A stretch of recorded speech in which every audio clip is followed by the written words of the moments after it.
Shalini TV நேயர்களுக்கு வணக்கம். ஆடி மாத பலன்கள் கடகராசிக்கு என்ன பலன்கள்னு பார்ப்போம். கடகராசிக்கு பாருங்கள், இந்த மாதம் நம்ம மேலே சூரியன் உட்காந்துட்டார். ஆடி மாதம் 12ல் சூரியன் இருந்தாருங்க. 12ல் சூரியன் இருந்து நமக்கு எக்கச்சக்கமான செலவுகளை கொடுத்துட்டாரு. தொட்டதுக்கெல்லாம் காசு விரயம்தான், அதிகமான செலவுகளை கொடுத்தாரு. கால் பாதத்தில் நலிவை கொடுத்தாரு. இப்போ பாருங்கள், தேவையில்லாத பிரயாணம் நிறையா போயிட்டு வந்தோம். இந்த மாதம் நம்ம மேலேயே சூரியன் உட்காந்துருக்கிறாருங்க. பொதுவாக நம்ம மேலே சூரியன் நம்ம ராசியில் உட்காரக்கு போதெல்லாம் மண்டை காய்ச்சல் தாங்க, தலைவலி தான், கண்ணெரிச்சல் தான், இந்த மாதிரி உபாதைகள்லாம் நடக்குங்க.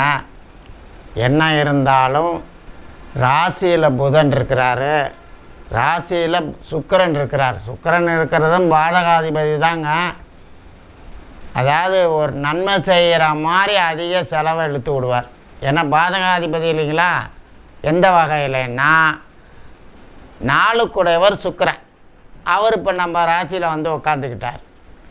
பாதகம் செய்வாருங்க. வண்டியால், வாகனத்தினால, பிரயாணத்தால், ஆடை அலங்காரம் ஆபரண பொருளால் நமக்கு பாருங்கள் அதிகமாக செலவுகளை கொடுப்பாரு. ஏன்னா அஷ்டம சனி நடக்குது பாருங்கள். சும்மாவே இருக்கக்கூடாதுங்க இந்த அஷ்டம சனி. நம்ம எந்த வகையில் மாட்டி விடலான்னு பார்த்துக்கிட்டே இருக்கிறாருங்க. இந்த 11ல் இருக்கிற குருவும் 11ல் இருக்கிற செவ்வாயும் நமக்கு நன்மையை செய்கிறாங்க. அதனால் பெரிய கஷ்டம் வராதுங்க. அதுவும் தசாபுத்தி அனுகூலமாக இருக்கிறவங்களுக்கெல்லாம் நான் ஒன்றுமே தெரியாதுங்க. அஷ்டம சனியாவது 7.5 சனியாவது. தசாபுத்திகள் சரியில்லாதவர்களுக்கு தான் கூடுதலான சிரமங்கள் கொடுப்பாங்க. அஷ்டம சனி 7.5 சனியெல்லாம். இப்போ பாருங்கள், சில பேர் கடகராசிக்காரங்களுக்கு அஷ்டம சனியா அப்படின்னா என்னான்னு கூட கேட்பாங்க. அது மாதிரி ஏன்னா தசை அவங்க வாங்கி வந்த வரங்க நல்ல புண்ணிய ஜாதகமாக இருக்கும். ஆகையினால் அவங்களுக்கு யோக கஷ்டமே தெரியாது. இருக்குங்க, அந்த அஷ்டம சனிங்கிறது கெடுதல் பண்ண தான் செய்யும். தேவையில்லாத ஒரு பொருளை 500 ரூபா பொருளை 2000 ரூபாய்க்கு வாங்குவாங்க. அப்படி இழுத்து விடும். கட்டடம் கட்டுவாங்க, அவங்க மனசுக்கு பிடிக்காது, அதை இடிச்சிட்டு வேறு இடத்த மாற்றுற மாதிரி இருக்கும். அது மாதிரியான சிறு சிறு உபாதைகளை அவங்களுக்கு கொடுக்க தான் செய்யும். அஷ்டம சனிங்கிறது பனிஷ்மெண்ட் பீரியடு தானுங்க. பனிஷ்மெண்ட்டை அனுபவித்து தான் ஆகணும். நம்ம வாங்கி வந்த வரம் அதுக்கு தகுந்த மாதிரி நமக்கு இந்த மாதத்தில் சூரியன் மண்டையில் முடியெல்லாம் கொட்டுங்க, கண்ணில் எரிச்சல் வரும், கண் வியாதி வரும், கண்ணில் கண்ணாடியை மாற்றணும், இப்போ கண்ணாடி மாற்றுற மாதிரி ஒரு சூழ்நிலை வரும். இந்த மாதிரி இந்த ஆடி மாதத்தில் சில நிகழ்ச்சிகள் நடக்குங்க. இப்போ பாருங்கள், முயற்சிகள்லாம் வெற்றியை கொடுத்துருங்க. ஆனால் புதன் பாருங்கள், விரையாதிபதி போய் நம்ம மேலே வச்சுருக்கோம். அப்போ விரயத்துக்கு வர வேண்டிய செலவுக்கு தாங்க யோஜனை இந்த மாதம் அதிகமாக கொடுப்பாரு. கஷ்டப்படணுமா இல்லைங்களா? பண்ணி தான் ஆகணும், வேறு வழி. 3க்கும் 12க்கும் உடைய சூரியன் நம்ம மேலே உட்காந்துருக்கிறாரு. ஆடை அலங்காரம் ஆபரணம் இந்த வகையில் சுக்கிரனும் சேர்ந்து செய்வார். வாகனத்தில் செலவு செய்ய வைப்பார். இவ்வளோ காரியங்கள் நடக்குங்க. 3ல் கேது வேறு இருக்கிறாரு. காதில் ஏதாவது உபாதைகள் ஏற்படும், காது ஆபரணம் நஷ்டப்படும், காது ஆபரணம் வாங்கணும், கூடுதலாக செலவாகும். இந்த மாதிரி வேலையும் செய்வாருங்க. 1/8/2024 பாருங்கள், சுக்கிரன் கீழே போயிடுறார். அதாவது நன்மை செய்யுமான்னா பாதகாதிபதி தாங்க. அவர் சனி வேறு பார்க்குறார் பாருங்கள். 10ஆம் குறைக்கு அஷ்டம சனி நடக்குது இப்போ சுக்கிரன். அப்போ 1/8/2024 சிம்ம ராசிக்கு மாறினாலும் இந்த பார்த்திங்கன்னா நமக்கு கடகராசிக்கு 2ஆம் இடம் சிம்ம ராசி இல்லைங்களா.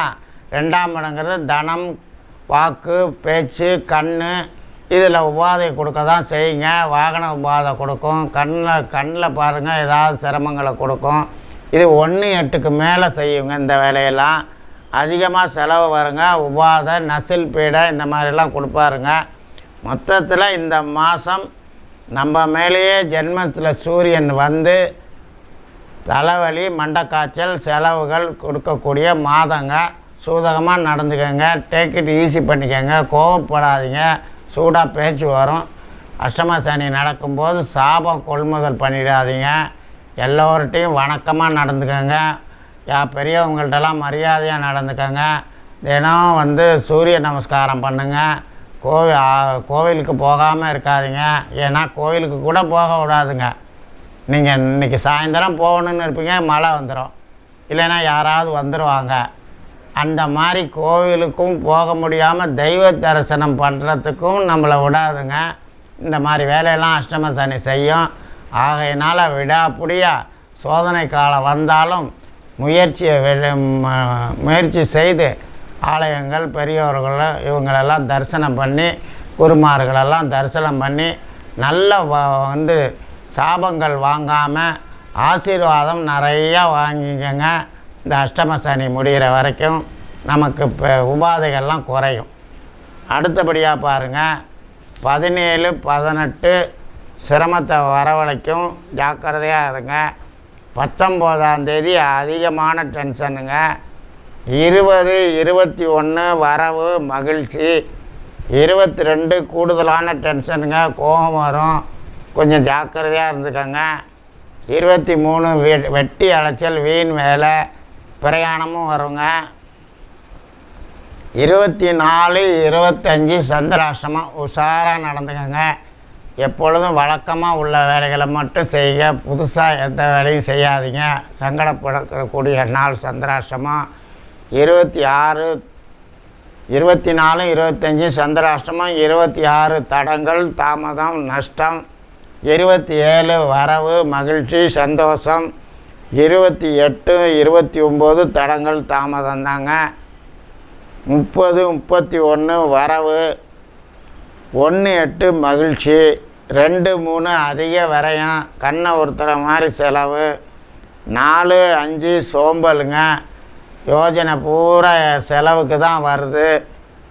அடுத்தபடியாக 6ஆம் தேதி அலர்ஜி உபாதை, காதில் ஜாக்கிரதையாக இருங்க. காது சம்பந்தமான உபாதைகள் வரும். ஆபரணங்கள் நஷ்டப்படுத்திடும்.